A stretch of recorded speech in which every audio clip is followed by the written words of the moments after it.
देबू तूरी एक दलित नौजवान थे जिनकी पुलिस कस्टडी में उनकी हत्या कर दी गई। और उसके बाद जब ये बातें आई वहाँ से जो हम लोगों के विधायक है राजमहल के, तो उन्होंने भी संज्ञान में लिया। तो फिर इसके बाद लगा कि वहाँ जाना चाहिए, चल करके उसकी हकीकत के बारे में हमें तहकीकात लेनी चाहिए। आखिर किस प्रकार से घटना घटी है, क्या हुआ है मामला असल में।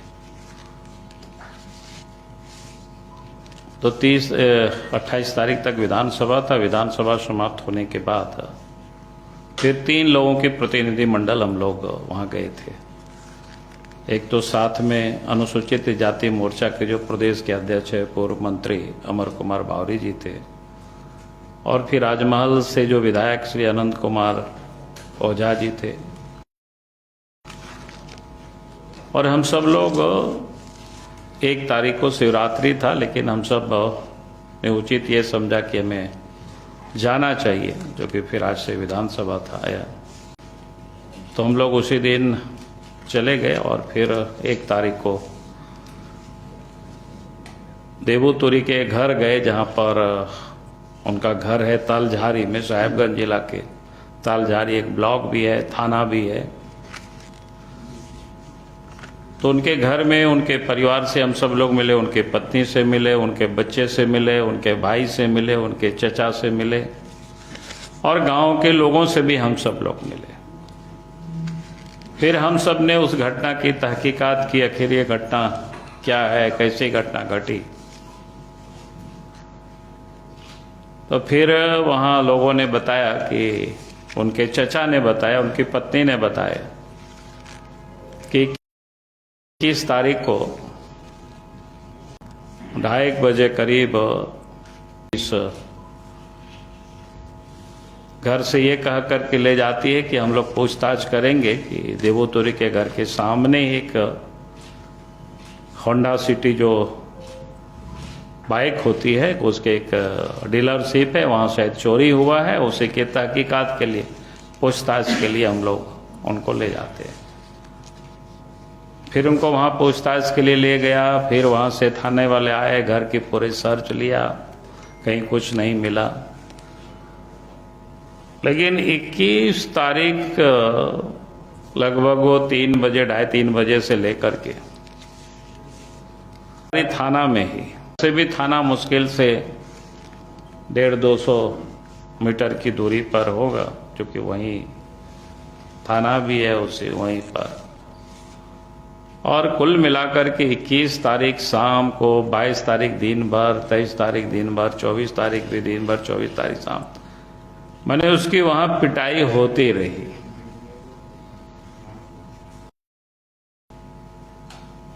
फिर उनके चचा को पता चला, तो चचा भी वहां गए। तो बाहर में चचा को बिठा के रखा, लेकिन रूम में उनके भी, यानी उनके पिटाई जो होती है ना, आवाज बाहर सुनाई देता है, कराने की, चिल्लाने की।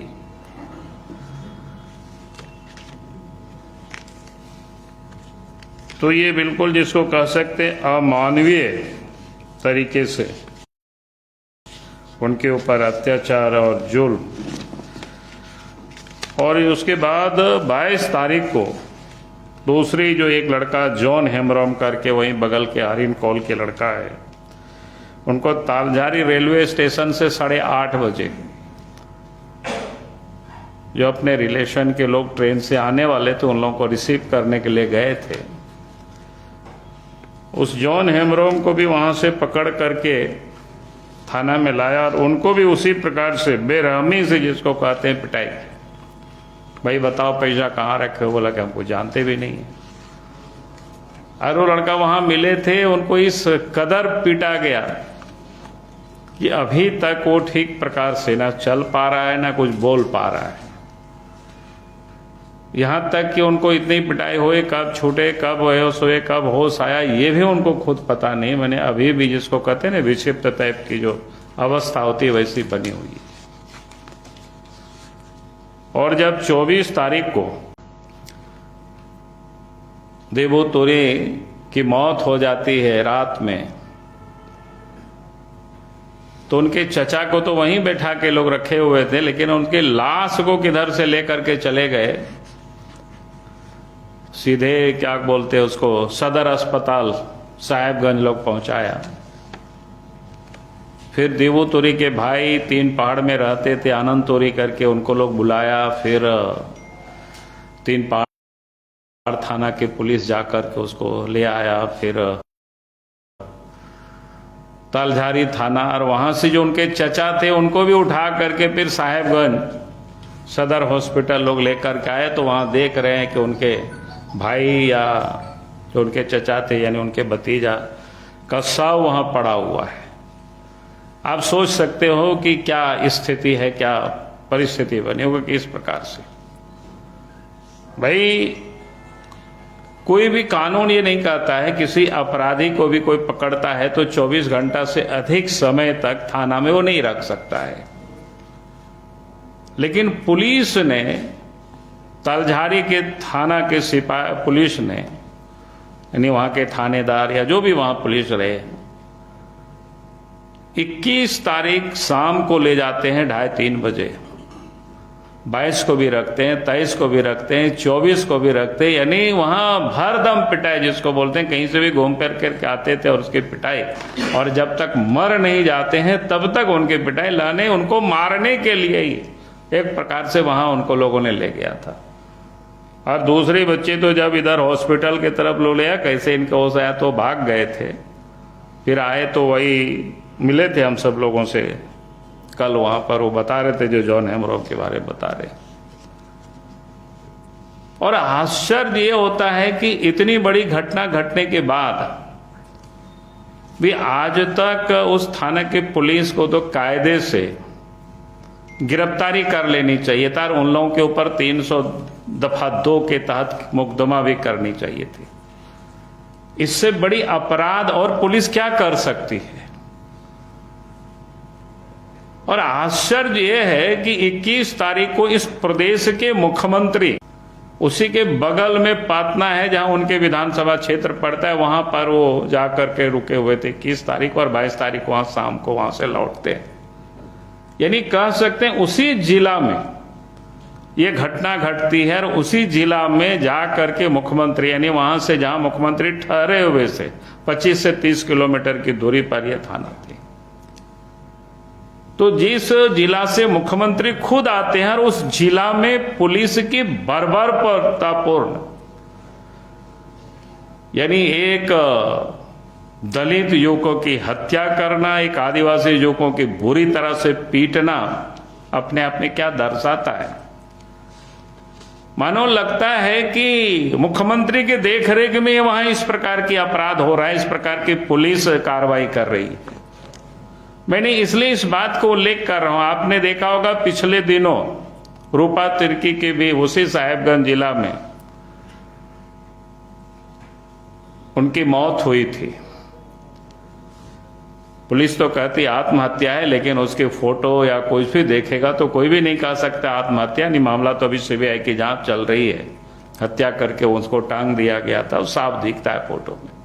उसी जिला की घटना है। फिर उसी जिला में लगभग 8-9 महीना पहले की और घटना, 1 साल हो रहा होगा, और रांगा थाना जहां पड़ता है वो तो बरहेट विधानसभा में ही है, आप सबको ध्यान में होगा। एक छोटी ट्राइबल बच्ची के साथ दुष्कर्म होता है, हत्या करके उनकी लाश को घर के पिछवाड़ा में फेंक दिया जाता है, और घर के लोग, माता पिता जाते हैं थाना, तो थानेदार उन लोगों को दुत्कार करके भगा देते हैं, जाकर के गांव में अपना दफना लेना, और फिर वापस आकर के गांव में लोग लाश को दफना देते हैं। फिर पता चलता है मामला बाहर जब प्रकट होने को भी पता चलता है, फिर एसपी से, डीएसपी से हम सब लोगों ने भी उस समय बात की, तब फिर उस लाश को कब्र से निकाल करके फिर पोस्टमार्टम हुआ था। ये साहेबगंज जिला की रंगा थाना की घटना है। और फिर उसी जिला की घटना आप सबको याद होगा, बरहेट थाना में थानेदार ने एक महिला की बाल पकड़ करके सारे आम, खुले आम उसको कहते पिटाई कर रहे थे। सब कुछ वायरल हुआ था। तो मैं कह रहा हूं कि भाई साहेबगंज जिला, छोटा सा जिला जहां से मुख्यमंत्री विधायक है, और उस जिला में पुलिस इस प्रकार की बर्बर करती हो, तो इसको क्या माने रखेंगे? तो अब राज्य में कैसे लोग सुरक्षित रह सकते हैं? वहां तो उस जिला में आम लोगों को न्याय मिलना चाहिए, आम लोगों को वहां तो शांति होनी चाहिए थी। मैं तो कभी कभी लोगों को कहता हूं, हम भी इस प्रदेश के मुख्यमंत्री रहा हो, मैं लोगों से कहता हूं कि इसे रांची जिला की मैं बात कर रहा होता, 2 थानेदार हमारे 100 जाति से आते थे, हम मुख्यमंत्री थे उस समय। एक थानेदार कहा कि सर हमको कोतवाली थाना में पोस्टिंग करा दीजिए। सामान्यतः मैं कभी भी एसपी को बोलता नहीं हो ये सब काम, लेकिन इसके बाद भी उन लोगों ने कहा तो अच्छा हम बोलेंगे, एसपी को हम बोल देते हैं। मुझे याद नहीं उस समय कौन एसपी यहां पर थे, लेकिन पहले मैंने उन लोगों को बुला करके कहा, हमने कहा कि देखो यहां बीजेपी की और यहां राज्य की राजधानी है, अब तुम कोतवाली थाना में बोल रहे हो, अगर एक भी शिकायत आएगा तो आप लोगों को नौकरी से मैं डिसमिस कर दूंगा। और इस शर्त पर मैंने एसपी को कहा और वहां उन लोगों को पदस्थापित रहा, कभी कोई शिकायत नहीं आई। उसके बाद वो अवकाश प्राप्त करते थे, दूसरा आया मेरे पास, वो भी हमारे 100 जाति आते थे, तो उन्होंने कहा कि वे सर उनका तो अब समय पूरा हो गया, टर्म, हमारा पोस्टिंग करा देते कोतवाली थाना में, हम लोग ऐसे हम बोल देते, लेकिन तुम्हारे साथ भी यही शर्त रहेगी, अगर एक भी शिकायत आया तो तुम्हारे कोई सस्पेंशन नहीं होगी, तुमको नौकरी से डिसमिस करवा देंगे, ये ध्यान में रखना। बोला कि नहीं सर कोई शिकायत नहीं आएगी। मैं इसलिए इस बात को यहां थोड़ा उल्लेख किया, मेरे को उल्लेख करने का कोई मकसद नहीं था। भाई जिस प्रदेश से मुख्यमंत्री, जिस क्षेत्र से आते हो और वहां बारबारतापूर्ण पुलिस के द्वारा अमानवीय व्यवहार होता हो, वो भी आदिवासियों की, दलितों की, गरीबों की हत्या हो जाए, झोटा पकड़ करके मारे, और वहां पर एसपी मौज कर रहा है, वहां डीएसपी मौज कर रहा है, वहां थानेदार मौज कर रहा है, आज तक तो वो सारे लोग बर्खास्त हो जाते, आज तक उन लोगों को हटा देते। लेकिन ये तो लगता है कि राज्य के मुख्यमंत्री उन लोगों को संरक्षण दे रखे हैं, और तभी इस प्रकार की बार बार तो पूर्ण कार्रवाई होती है। और इसलिए मैं मांग करता हूं, एक तो उस थाने के जितने भी था वहां पर थानेदार जो भी उस समय पदस्थापित रहे, उन लोगों के ऊपर धारा 302 के तहत मुकदमा होनी चाहिए और उन लोगों की गिरफ्तारी होनी चाहिए। और दूसरा मैंने कहा कि देबू तोरी की जो हत्या हुई है, उनके परिवारों को, जो कि पुलिस के द्वारा और इतनी यातनाएं दी गई, 21 तारीख, 22 तारीख, 23 तारीख और 24 तारीख, तो कम से कम उस परिवार को 50 लाख की मुआवजा भी मिलनी चाहिए। और साथ ही इतनी बर्बरतापूर्ण पुलिस ने मारा है, उन लोगों की नौकरी तो जाएगी ही, जेल जाए, तो उस परिवार के एक व्यक्ति को सरकारी नौकरी मिलनी चाहिए। तभी ये पुलिस को लेसन जाएगी कि इस प्रकार की अगर कहीं भी हरकत करेंगे कि हमारी नौकरी भी जा सकती है, हम जेल भी जा सकते हैं, हम गिरफ्तार भी हो सकते हैं। तो ये जब तक भय नहीं पैदा होगी पुलिस के अंदर में, तब तक इस प्रकार की बार बार पर तो पूर्ण कार्रवाई पुलिस कभी बंद नहीं करेगी। और इसलिए मैं राज्य के मुख्यमंत्री से मांग करता हूं, सरकार से मांग करता हूं, उस पर तुरंत कार्रवाई होनी चाहिए। सस्पेंशन और हटाना कोई कार्रवाई नहीं होती है इस प्रकार की घटना में। तो इसलिए मैंने आज ये प्रेस कॉन्फ्रेंस बुलाई थी कि आप सब लोगों से मैं संक्षिप्त में, चूंकि साहेबगंज जिला में लगातार ऐसी घटनाएं हो रही है जहां से मुख्यमंत्री विधायक है, तो फिर दूसरे जिला की क्या स्थिति होगी, गढ़वा की क्या स्थिति हो सकती है, सिंहभूम की क्या हो सकती है, शेष जिलों की क्या हो सकती है, आप अंदाज लगा सकते हो। इन्हीं शब्दों के साथ बहुत बहुत धन्यवाद। और बाकी अभी जो बताए यूक्रेन का बाकी सारे जो विषय प्रकार से कैसे संकट में है, और देश के प्रधानमंत्री नरेंद्र मोदी जी किस प्रकार से वहां से जो भारतीय छात्र फंसे हुए उसको लाने की जो दिन रात मेहनत कर रहे हैं, पूरा कैसे मंत्रियों को भी जिम्मा दिया गया है कौन कौन देश कहां पर जा करके काम करेंगे, और जिसको बोलते हैं कि एक मिशन मोड में सरकार काम कर रही है। तो उसके लिए जो अभी अजय मारो जी है, आप सबको बताएंगे उस संदर्भ में। बहुत बहुत धन्यवाद।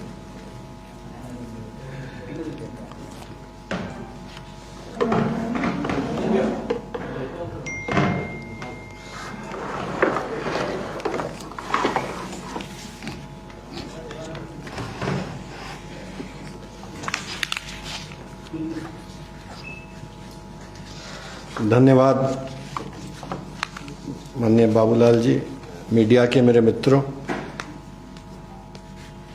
पिछले एक सप्ताह से यूक्रेन पे जो संकट आया हुआ है और हमारे देश के करीब 18,000 से ज़्यादा नागरिक और स्टूडेंट्स वहाँ फंसे हुए हैं, उनको वापस भारत लाने के लिए जो माननीय प्रधानमंत्री जी के नेतृत्व में ऑपरेशन गंगा जो चलाया जा रहा है, उसी के बारे में जो झारखंड के हमारे बच्चे हैं, जो स्टूडेंट्स वहाँ पे, उनकी कुछ जानकारी आप लोगों के सामने रखना चाहता हूँ। यूक्रेन में जो बच्चे भारत के हैं उसमें अधिकतर स्टूडेंट्स हैं और वो भी मेडिकल की पढ़ाई कर रहे हैं।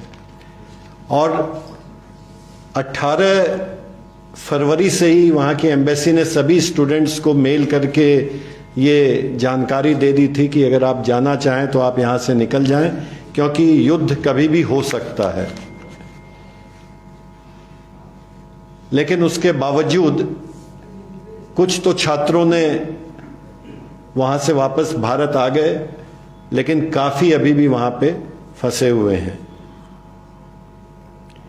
उनको वापस लाने के लिए माननीय प्रधानमंत्री जी जो कार्य में लगे हुए हैं, उसमें पिछले 2 दिनों में एक उल्लेखनीय प्रगति ये हुई कि पोलैंड, स्लोवाकिया, यूक्रेन पश्चिमी और दक्षिणी हिस्से में है, वहाँ पे 4 मंत्रियों को, केंद्र सरकार के मंत्रियों को भेजा गया, जिसमें हरदीप सिंह पुरी जी, सिंधिया जी, वीके सिंह साहब और किरण जी वहाँ पे गए हुए हैं। और उन भारतीय नागरिकों को कैसे भारत लाया जाए, इस पे वो कार्य कर रहे हैं। उसी के तहत केंद्रीय कार्यालय जो भारतीय जनता पार्टी का है, उन्होंने भी ये कार्य में कुछ प्रदेश के नागरिकों की मदद करने के लिए आगे बढ़े और उन्होंने मंत्रालय से एक सूची मंगवाई, जिसमें मूलतः स्टूडेंट्स जो वहाँ फंसे हुए हैं उनकी सूची मंगवाई और वो विभिन्न राज्यों में उन सूची को भेजा गया। उसी के तहत हमें जो सूची मिली और हर प्रदेश में इसके लिए एक टीम बनाई गई, तो प्रदेश अध्यक्ष माननीय दीपक जी ने ये जिम्मेदारी कल ही मुझे दी थी और कल ही ये सूची झारखंड के छात्रों की आई थी। इसमें 162 स्टूडेंट्स पूरे झारखंड के 23 जिलों के हैं, जिसमें 99% मेडिकल के स्टूडेंट्स हैं और उसमें 87 मेल स्टूडेंट हैं और 75 फीमेल स्टूडेंट्स हैं।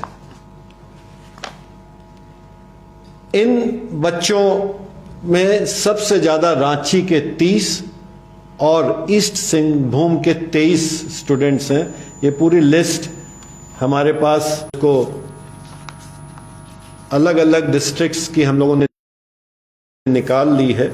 और इसके बाद जो हम लोगों ने ये जो कार्य कि हम उन बच्चों के परिजनों से, माता पिता से मिलें, उनसे बात करें और उनको यहाँ आने में क्या दिक्कत हो रही है उसकी जानकारी लें।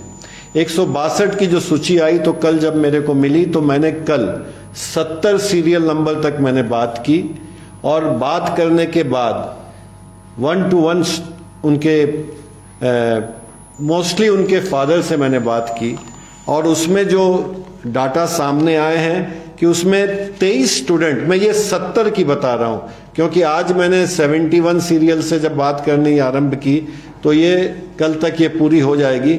उसमें 23 स्टूडेंट्स वापस इंडिया आ गए हैं।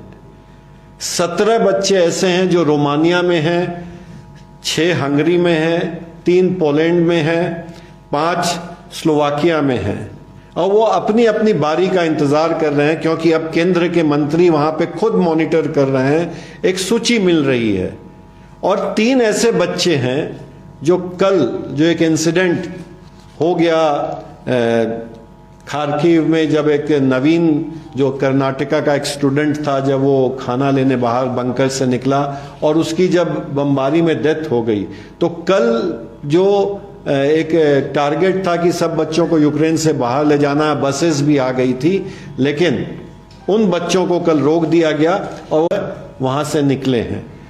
तो इसके चलते ये जो इंसिडेंट कल का हुआ, तो सब बच्चों को जो लाया जा रहा है, तो ये हमारे पास डाटा 70 बच्चों का है, और बाकी के जो 92 बच्चे हैं उनकी कल सुबह तक हम पूरी जानकारी ले लेंगे। इसके तहत हम लोगों ने यहाँ पे हर प्रदेश में केंद्र के निर्देश के अनुसार एक हेल्पलाइन चालू की जा रही है। उसी के तहत रांची में भी, झारखंड में भी हमने अपने प्रदेश कार्यालय में एक हेल्पलाइन जो कल से आरंभ हो जाएगी, कि जो जो बच्चे अभी भी यूक्रेन में जो थे और जो पड़ोसी देशों में चले गए हैं, लेकिन वहाँ पे कोई स्टेडियम में है, कोई गुरुद्वारा में है, और कुछ होटल्स में है, जो इंडियन एम्बेसी उनको रख रही है, तो वो कैसे आएंगे, उनका नंबर कब, और कठिनाई हो रही है, तो उसकी जानकारी हम केंद्र में दे रहे हैं, और केंद्र वहां से संबंधित एम्बेसीज में इंडियन एम्बेसीज के द्वारा भेज रही है। कल जो हम लोगों ने बात की, और आज जो हम लोगों ने जो कॉल सेंटर की बात अभी माननीय अध्यक्ष, प्रदेश अध्यक्ष जी के सामने हुई, तो इसका जो पूरा कोऑर्डिनेशन है वो प्रदेश के प्रवक्ता श्री प्रतुल सहदेव जी, उसको का नंबर आप लोगों के पास आज मीडिया में दे रहे हैं। किसी को भी अगर कोई दिक्कत होगी से संपर्क कर सकते हैं। प्लस एक और नंबर है जो सुशांत जी का है, जो प्रतुल जी के अंडर में वो काम करेंगे। वो 24 आवर्स वो नंबर जो है वो चालू रहेगा, और कोई भी अपने बच्चों की जानकारी जो उनको देनी है वो हमें दे सकते हैं, और वो हम केंद्र में भेज देंगे।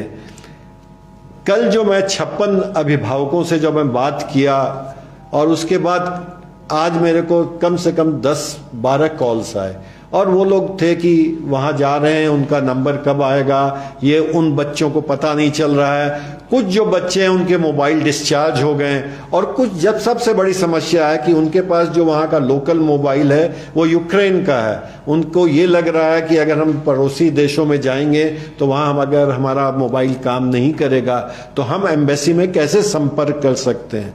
तो उन सब चीजों पे भी उनकी जिज्ञासा को शांत किया जा रहा है। कुछ ने कहा कि हम अपना, मेरे मोबाइल में कम से कम 10 ऐसे पेरेंट्स हैं जिन्होंने अपने बच्चों का लाइव लोकेशन मेरे को भेजा है कि ये लोकेशंस आप वहां पे भेज दीजिए, ताकि बच्चे वहां पे, बच्चों तक वो मदद मिल सके। कुछ ने, एक हैं विलियम बाग बेड़ो के हैं, और उनका बेटा भी बोला मेरा बेटा बहुत सीधा। तब मैंने कहा हाँ, तभी आपका नाम इनोसेंट रखा है, ऐसा नाम मैंने पहली बार सुना। बोला हाँ वो इनोसेंट ही है। वो बोला वो एयरपोर्ट से 30 किलोमीटर, वो रोमानिया के एक शहर के एयरपोर्ट से 30 किलोमीटर पे पहुंच चुका है, प्लीज उनको मदद पहुंचाएं। उसी तरह एक तिलैया के हैं, उनका नाम है शाहरुख अंसारी, जो स्टूडेंट है वहां का। उसके पिता और दोनों बहनों ने रात 11-12 बजे तक फोन किया, और वो स्लोवाकिया बॉर्डर तक पहुंच गया किसी तरह से। बोला लेकिन उस मदद नहीं मिल रही है। फिर उसने अपने, उसके एक दोस्त का मोबाइल नंबर दिया, वो मोबाइल नंबर की उसको मदद मिल जाए और वो जल्द से जल्द हमारे पास पहुंच जाए। तो इस तरह से कॉल्स आ रहे हैं, और जब प्रतुल जी भी का नंबर आज जब सब पता चल जाएगा लोगों को, तो वो भी स्टूडेंट्स जब यहाँ पे बताएंगे तो वो इंफॉर्मेशंस भी हम लोग केंद्र को देंगे। ये 70 जो स्टूडेंट्स थे, जिसमें 23 इंडिया आ चुके हैं, और बाकी की जो जानकारी थी हम लोगों ने कंपाइल करके हम प्रदेश कार्यालय से उन्हें केंद्र में भेज दिए हैं, और वहां जो एक सेल बना हुआ है कर रहा है। यूक्रेन में कुछ 3 ऐसे बच्चे हैं जो खार्किव में ही रुक गए, क्योंकि उनके साथ और बच्चे भी हो सकते हैं, क्योंकि मैं अभी सीरियल नंबर 70 तक पहुंचा हूं, 92 में और बात करनी है। और इसमें और एक चीज हो सकती है कि 92 में भी कई बच्चे इंडिया पहुंच चुके हैं। एक जो मुख्य बात आप लोगों को कहनी है कि 24 फरवरी तक जो भी बच्चे इंडिया वापस आए, इंडियन एम्बेसी की मेल मिल जाने के बाद, वो अपने खर्च पे आए।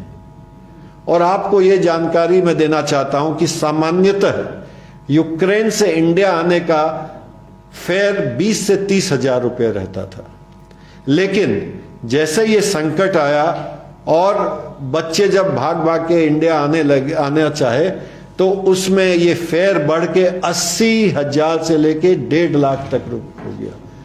तभी सरकार ने 25 फरवरी से ऑपरेशन गंगा के तहत जो फ्लाइट भेजी, और उन फ्लाइट से जो बच्चे दिल्ली तक आ रहे हैं वो केंद्र सरकार के द्वारा लाए जा रहे हैं, उसमें उनसे कोई फेयर नहीं लिया जा रहा। लेकिन इन 56 बच्चों में 23 बच्चे जो आ गए, उनमें कुछ ने मेरे से पूछा कि राज्य सरकार ने घोषणा तो कर दी है कि फेयर हम देंगे बच्चों को, लेकिन उसकी क्या गाइडलाइंस होगी? अगर हम हेल्पलाइन नंबर पे जाते हैं तो हमें कोई सूचना नहीं मिलती है। एक जो लड़की है जिनसे आज केंद्र ने हमें यह भी कहा है कि हर बच्चे से जो यहां इंडिया आ चुके हैं या उनके अभिभावक से, हर जिले में भारतीय जनता पार्टी के अगर वहां विधायक हैं तो वो, या सांसद हैं वो, या जो वहां के अध्यक्ष हैं वो जाके मिलेंगे। तो ये लिस्ट बन गई है, ये प्रदेश के द्वारा उनको जा रही है। तो उसी के तहत आज हमने ये शुरुआत पहली की। हरिहर सिंह रोड में श्रद्धा नाम की एक बच्ची है जो 4th ईयर स्टूडेंट है मेडिकल की। तो आज प्रदेश अध्यक्ष माननीय दीपक प्रकाश जी, बाल मुकुंद जी और मैं उनसे, उस लड़की के पिता से और मिलने गए थे। तो उस लड़की ने कहा कि मैं 24 तारीख को, मेरे पिताजी ने मेरे को टिकट भेजी और मैं उससे आ गई, लेकिन मेरा खर्चा 60,000 रुपया हुआ। वो यूक्रेन कीव से जब तक, क्योंकि उस समय तक 25 तारीख तक कीव की फ्लाइट चल रही थी और 25 तारीख इवनिंग से बंद हो गई, तो वो 24 तारीख को जब कीव से फ्लाइट ली तो पहले दोहा गई, 6 घंटे वो उसने बिताया, दोहा में 3 घंटे रुकी और उसके बाद दिल्ली आई। लेकिन उसे अब पता नहीं चल रहा है कि इसका रीइंबर्समेंट कैसे मिलेगा। कल 2 परिवार वालों ने कहा कि मेरी दोनों बेटियां 6 बजे पहुंच गई है और 8 बजे की फ्लाइट से रांची आ रही है, और ये जो हमें दिल्ली से रांची का जो फेयर था वो हमको कैसे रीइंबर्समेंट मिलेगा। मैं हेल्पलाइन में लिख रही हूं लेकिन कोई जवाब नहीं आ रहा है। तो राज्य सरकार की मिशनरी से मेरा अनुरोध है कि वो इस तरह की एक सूचना जारी करें कि जिस जिले के बच्चे हैं वो इसका रीइंबर्समेंट कैसे ले सकते हैं, क्योंकि कई बच्चे जो 24 तारीख तक आए उनके 1-1 लाख रुपए फेयर लगे हैं, तो उनको कैसे रीइंबर्समेंट मिले। ये एक अनुरोध राज्य सरकार से है कि इसका भी दिशा निर्देश जारी करे। हमारी टीम लगी हुई है, ये अगले 3-4 दिनों में हम उम्मीद करते हैं कि सभी मैक्सिमम, आज भी कल 4 एयरक्राफ्ट आए यूक्रेन से, आज भी 5-6 एयरक्राफ्ट आ रहे हैं। आज जो हमें पता चला है कि जो स्लोवाकिया, हंगरी, रोमानिया, यहाँ से कुछ फ्लाइट्स चल भी दी हैं, जिसमें एक फ्लाइट में अगर वो डोमेस्टिक फ्लाइट जाती है तो उसमें 180 बच्चे आते हैं, और अगर वो इंटरनेशनल फ्लाइट रहती है तो करीबन 230 बच्चे उसमें आते हैं। तो फर्स्ट प्रायोरिटी हमारी स्टूडेंट्स को लाने की है, जो केंद्र सरकार का दिशा निर्देश है।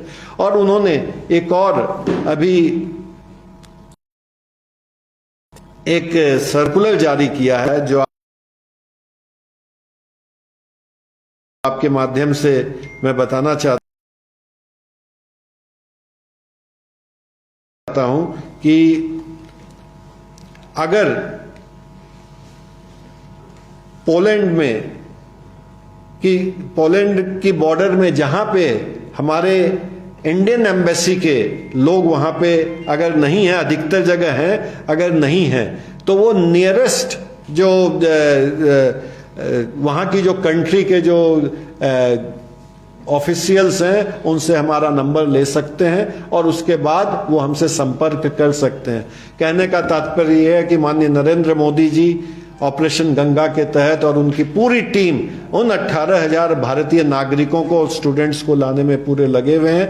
और झारखंड के जो 162 बच्चे जिनकी लिस्ट हमें मिली है, हम उनकी पूरी जानकारी ले रहे हैं कि कितने बच्चे आ गए, कितने अभी तक फंसे हुए हैं। और यूक्रेन से मैक्सिमम सेफ पैसेज की बात जो कल इमरजेंट मीटिंग में हुई है कि उनको सेफ पैसेज उन बच्चों को मिले ताकि वो नियरेस्ट जो 4 कंट्रीज है उसमें जा सके।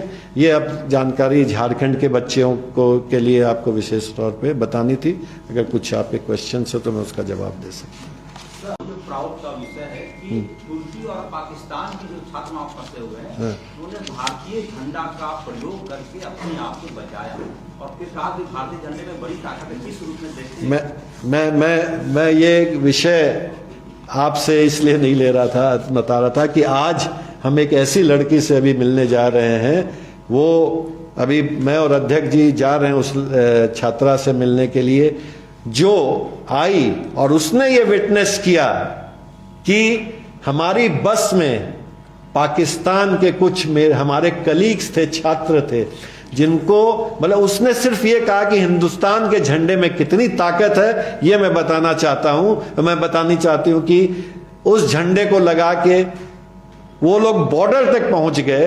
हाँ, बॉर्डर में कुछ दिक्कत जरूर हुई क्योंकि बॉर्डर में खाली हिंदुस्तानियों को नहीं देखना था, सभी कंट्रीज के लोगों को देखना था। लेकिन उसके बावजूद स्टूडेंट्स को प्रेफरेंस दिया गया और उसमें 5 पाकिस्तानी हमारे कलीग्स थे। वो भी भारत के झंडे, माने भारत के झंडे का क्या महत्व है ये उस लड़की ने बताया। तो अभी हम उनके पास जा रहे हैं, उससे हम लोग सुनेंगे वो बात और फिर आप लोगों को बीच में लाएंगे। आपने जो आंकड़ा इकट्ठा किया, क्या राज्य सरकार को उपलब्ध कराएंगे या फिर वो मांगेगी आपसे? जरूर दे सकता हूं, लेकिन राज्य सरकार के पास है वो आंकड़ा। और वो देखिए, राज्य सरकार अपना कार्य कर रही है। मैं कई बच्चे के अभिभावक ने हमें बताया कि यहाँ से फोन आया था, लेकिन जब मैंने पूछा कि क्या रीइंबर्समेंट के बारे में कुछ आया तो उन्होंने कहा नहीं, हम लोगों ने हेल्पलाइन में डाल दिया लेकिन कोई रिप्लाई नहीं आई। यही बताना। बहुत बहुत